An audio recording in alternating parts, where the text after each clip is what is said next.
Olá a todos, meu nome é Gustavo Rocha, sou professor de infectologia da Universidade Federal de São João del Rei, em Divinópolis. Hoje eu vou falar um pouquinho de hanseníase, né? Essa doença tão antiga, né?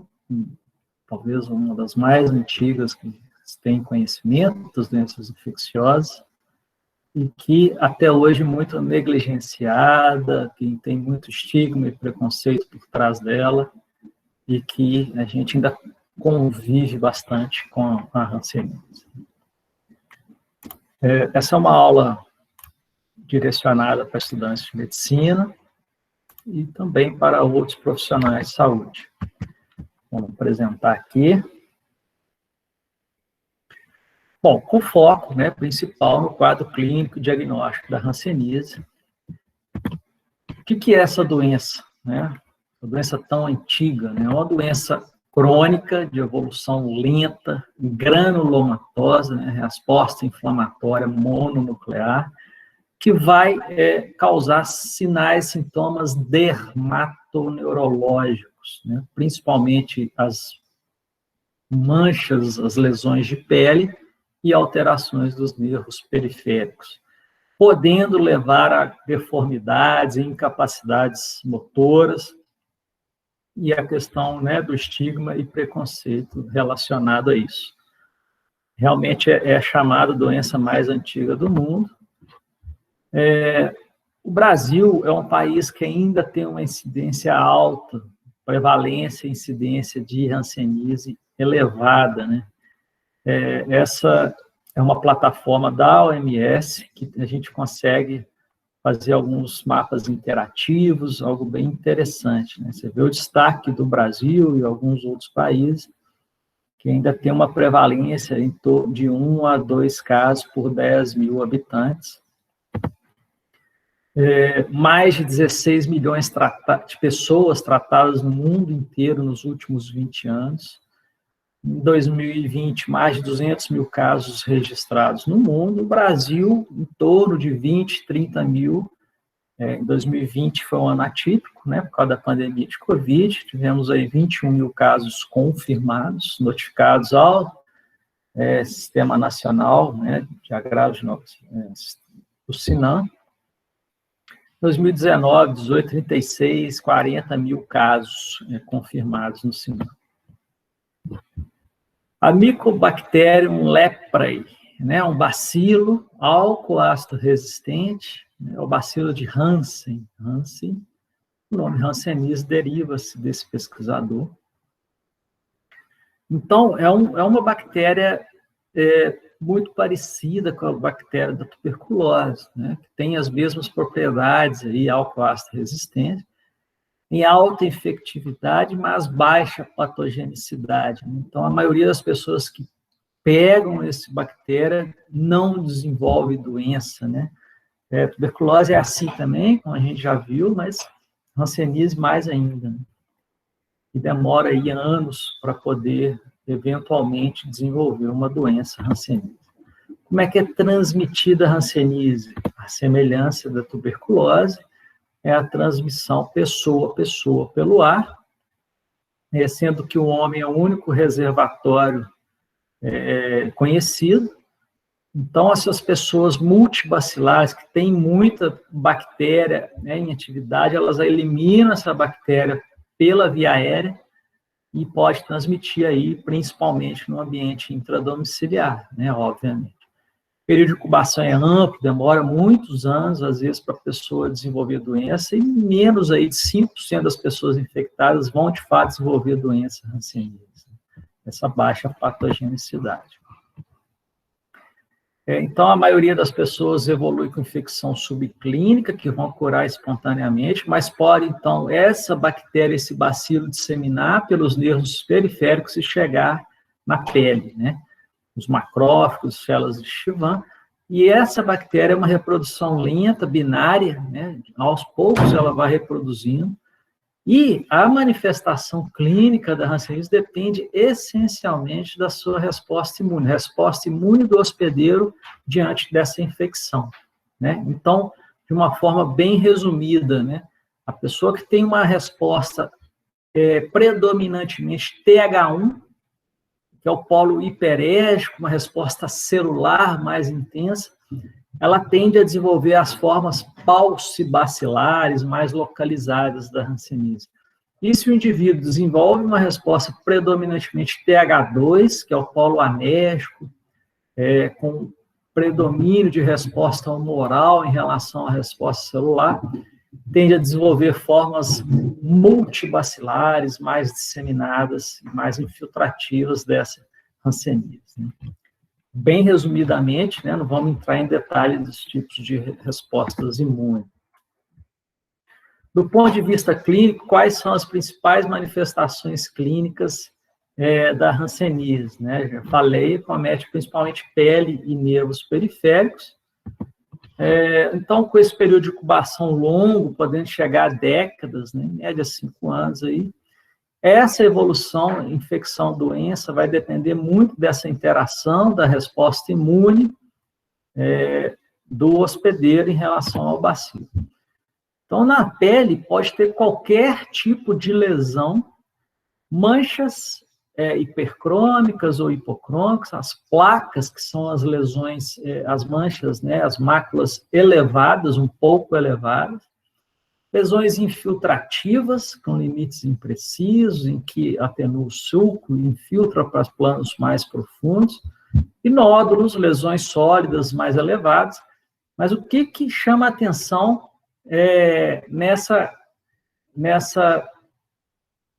nessas lesões? Qual que é a característica comum que me faz suspeitar de hanseníase?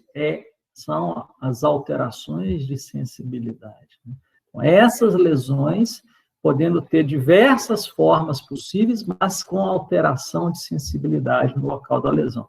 Isso é o mais típico, é o mais característico de hanseníase. Então, algumas imagens, nodulações ou manchas hipocrômicas, uma placa grande aqui no abdômen, ou lesões infiltrativas, aqui está até bem delimitado, mas, que são, então, de aspecto polimorfo, mas que levam a alteração de sensibilidade, e aí a suspeita de hanseníase aparece. Mais alguns exemplos de placas, lesões um pouco mais nodulares, verrucoides, que são lesões de hanseníase. Mais uma vez, as placas e máculas de hanseníase. Aqui é uma forma disseminada, a forma mais multibacilar, com lesões mais infiltrativas na face, levando à perda de pelos, a madarose, muita infiltração na região do nariz e na orelha. É a forma virchoviana, uma forma multibacilar da hanseníase.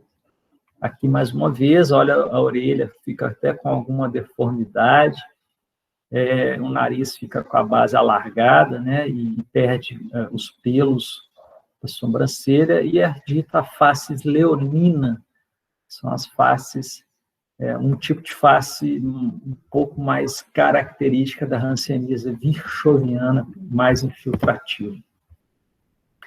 E as lesões de nervos periféricos, basicamente, é uma neurite, uma inflamação desses nervos periféricos. Isso ocorre por ser o próprio bacilo agindo ou o imunomediado, levando à dor, o espessamento daquele tronco nervoso. Pode levar à alteração da sensibilidade daquela região inervada, uma alteração da sudorese, uma anidrose, uma queda de pelos, podendo levar, então, ao déficit motor e às deformidades. Essa neurite pode ser aguda ou crônica, tem tratamento, às vezes, com corticóides, o próprio tratamento da hanseníase pode mudar o curso dessa evolução. Então, é muito importante no exame clínico, para suspeitar, para se fazer diagnóstico clínico, a avaliação da pele, avaliação dermatológica, caracterizar essas lesões e, principalmente, fazer a avaliação de sensibilidade dessa lesão, sensibilidade térmica, tátil, dolorosa. E a avaliação neurológica, do ponto de vista de inspeção, pensando em pares cranianos, a palpação dos troncos nervosos periféricos, E também a avaliação da força muscular e sensibilidade, que faz parte do exame neurológico aí geral. Bom, aqui alguns mostrando essa questão da palpação dos troncos, né? Em geral, a gente não consegue palpar um tronco nervoso, ou palpa ele levemente, e aí, quando ele está aumentado, inflamado, o paciente ele vai sentir dor ou choque à palpação daquele tronco, né? Nervo radial, aqui a técnica para palpar o nervo ulnar, né, na região posterior aqui do cotovelo. Nervo mediano, nervo fibular, né, na face lateral aqui da perna, já próximo ali da inserção da fíbula ali, e nervo tibial posterior lá embaixo, né? Então, em geral, né, o tronco vascular nervoso, a gente vai buscar o tronco nervoso ali naquela região próxima à artéria, né, com o mesmo nome. E também avaliar a sensibilidade da córnea, né, a sensibilidade térmica, usando tubos, né, frios e quentes, a sensibilidade tátil com algodão e a sensibilidade protetora, né, em relação à dor ou à discriminação de 2 pontos. Então, a pesquisa de sensibilidade, que é, né, uma parte da semiologia do exame neurológico, ela é importante, né, para avaliar a presença de hanseníase, seja por lesões específicas com alteração de sensibilidade, seja por neurites, né, alterações de tronco nervoso, levando a alteração de sensibilidade daquela região inervada. E aí existe os monofilamentos, né, o conjunto de monofilamentos que são usados aí para avaliar a sensibilidade. O roxinho aqui, que é o intermediário, digamos assim, né, se o paciente não sente a partir do roxo, já tem algum grau de incapacidade. É muito usado, por exemplo, né, nos membros inferiores, para avaliar se está melhorando ou piorando a sensibilidade daquele paciente que teve, né, alguma neurite ou alguma alteração de hanseníase. E a avaliação da força muscular, a gente tem um grau, né, de força que vai de 0 a 5, o 5 é o normal e o 0 é uma paralisia completa, de acordo com venceu a resistência, ou a gravidade, ou movimentou parcialmente, ou pelo menos contraiu a musculatura. Então, aqui uma foto de um paciente que teve uma intervenção cirúrgica aqui para tentar reduzir a deformidade da mão em garra. Ele está com algumas lesões aqui no abdômen, que são lesões de eritema nodoso. Não vamos comentar muito sobre isso, é um surto reacional. O paciente com hanseníase pode desenvolver imunomediado e tem que tratar com algumas medicações, corticoides, às vezes a talidomida também ajuda. Clinicamente, a gente vai determinar o paciente com formas mais paucibacilares, mais localizadas, ou formas multibacilares, que são formas mais infiltrativas e disseminadas.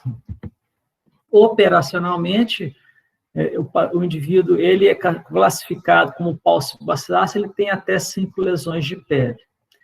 E ele é multibacilar se ele tem mais de 5 lesões de pele ou se ele tem uma baciloscopia positiva. O fato de ter baciloscopia positiva, nós vamos ver isso na propedêutica, já classifica ele como multibacilar, que está tendo muito bacilo e por isso foi identificado. Então, como que faz esse diagnóstico laboratorial? Né? O raspado intradérmico, da onde? Das lesões de pele, dos lóbulos auriculares, dos cotovelos. Então, faz um raspado e baciloscopia, BAR, exame de BAR, né, zionios e tal, para ver se identifica o bacilo da hanseníase. É possível por biópsia, né, e vão ver a alteração do tecido, e aí é uma lesão, um infiltrado, mononuclear, granulomatoso, podendo ter necrose caseosa, né? Mas um filtrado granulomatoso aí que a gente vê. Importante entender que o resultado negativo da baciloscopia, da histopatologia, não é fácil diagnóstico. Né? Então, não é um diagnóstico fácil, né? É um diagnóstico, às vezes, laboratorialmente falando, difícil. Tratamento da hanseníase, existem esquemas padronizados pela OMS já há vários anos, que é a poliquimioterapia, para indivíduos classificados como paucibacilares, 6 meses, rifampicina com dapsona, né, rifampicina mensal e a dapsona diária, e esquemas multibacilares, são 12 meses de tratamento, a rifampicina mensal e a dapsona e clofazimina diária. Né? Existe a cartelinha pronta já, né, que já tem o dia, cada dia que o paciente vai tirando e vai tomando ali, durante 12 meses, com controle, para ver se vai evoluir com cura, né, dessa doença, dessa infecção. E prevenir e tratar as incapacidades. É muito importante quando a gente estuda hanseníase, né? O autocuidado, manter a hidratação adequada das mãos, dos pés, o uso de palmilha, evitar andar por aí de chinelo, por exemplo. Ele está com alteração de sensibilidade, se ele machucar, às vezes nem vai sentir direito e pode ter incapacidade, deformidades. Né? Alguns instrumentos adaptados, por exemplo, para lidar com fogão, com faca, usar algumas luvas para proteger algum acidente doméstico. A reabilitação, as cirurgias, né, às vezes para tentar recuperar a função, né? E por isso é muito importante a equipe multidisciplinar para lidar com essas deformidades e incapacidades como sequelas aí da hanseníase. Então, aqui alguns exemplos da mão em garra, né, um indivíduo que teve uma hanseníase e ele teve alteração dos nervos aí, dos membros superiores, fazendo a garra. Né? E essa garra, às vezes, ele tem dificuldade, né, funcional, e às vezes alguma cirurgia e a fisioterapia, né, que vai ajudar ele a manter ou minimizar esse dano funcional do membro. E vocês veem aqui, nesse caso, esse indivíduo ele está com uma assimetria facial, ele teve lesão de nervo craniano, aqui do lado direito, levando uma assimetria facial, e teve perda, né, de estrutura do dedo, né? Então, é aquela coisa, machuca, às vezes não sente, leva a necrose. Então, essas deformidades na hanseníase que trazem um grande estigma. Vamos pensar uma coisa, a hanseníase transmite no início da infecção, quando tem eliminação pela via aérea, né, via pulmão. Esse caso é um paciente crônico, muitos anos de infecção, ele não transmite mais, mas é onde aparece o preconceito, né, as pessoas não querem contato com medo de ter alguma transmissão, mas, em geral, o indivíduo que tem lesões, né, essas deformidades, essas lesões antigas, eles não transmitem mais, né? Ou eles já trataram a própria hanseníase e continuam com essas sequelas. Bom, como é que previne hanseníase? Quais são as medidas de controle de hanseníase, gente? Diagnóstico e tratamento adequado dos casos, a semelhança como a gente viu em tuberculose. Então, à medida que eu diagnostico, eu trato, eu evito novas transmissões, novos adoecimentos. Isso é a principal forma de prevenir hanseníase é diagnosticar e tratar as pessoas que têm hanseníase. E vacina? Existe vacina para hanseníase? Sim. Qual que é a vacina que protege contra a hanseníase? BCG. É a mesma vacina tuberculose, e aqui ela tem uma proteção razoável, né, uma boa proteção. Então, na prática, no Brasil, todo mundo toma BCG para prevenir tuberculose, está prevenindo de alguma forma a hanseníase, mas é indicada para todos os contatos intradomiciliares. Né? Então, identificou o indivíduo com hanseníase, vamos avaliar os contatos para ver se alguém tem doença, né, exame ativo, né, exame clínico dermatoneurológico dos contatos, para ver se identifica casos secundários. Não tem nada, indica a dose de vacina, uma dose adicional. Se tem uma cicatriz vacinal, toma mais uma BCG. Mas se tem duas, aí não precisa, né? Algumas pessoas tomaram 2 doses, alguns anos atrás foi recomendado isso, né, por pouco tempo, hoje não mais, né? Então, em geral, tem uma cicatriz vacinal, tomou uma dose, é contato domiciliar de um indivíduo com hanseníase, não tem sintomas dermatoneurológicos, não tem suspeita de hanseníase, toma mais uma dose de vacina BCG. Essa é a rotina que deve ser seguida. Qual que é a definição de caso suspeito de hanseníase pela vigilância epidemiológica? lesões ou áreas da pele com alteração de sensibilidade. Principal disparado, né? Se puder lembrar disso, né? Tem uma mancha esquisita, isso é micose, isso é alergia, ok, pode ser, a maioria das vezes vai ser, mas faz um exame de sensibilidade. Tem alteração de sensibilidade? Opa, isso é caso suspeito de hanseníase, nós precisamos investigar.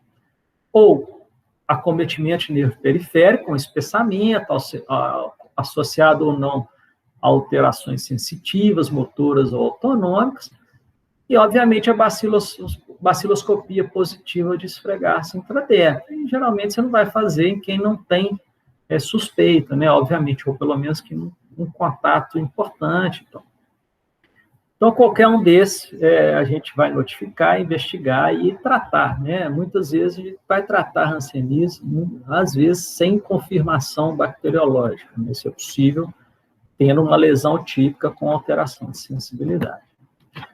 Bom, era isso aqui as referências, o Guia de Vigilância em Saúde, sempre, né? A terceira edição 2019, o livro de infectologia do professor Walter Tavares.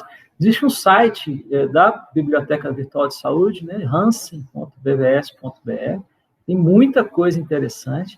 E o portal da OMS, bem legal, tem, né, os gráficos interativos e documentos em hanseníase, né, uma doença de importância internacional, que ainda tem muito caso no Brasil e no mundo de uma maneira geral, uma doença que poderia já ter sido eliminada de alguma forma. Era isso que eu tinha para dizer nesse momento. Um abraço e fiquem de olho, uma lesão de pele, alteração de sensibilidade, opa, isso pode ser hanseníase, vamos investigar esse caso. É isso que eu tinha para dizer, um abraço e até a próxima.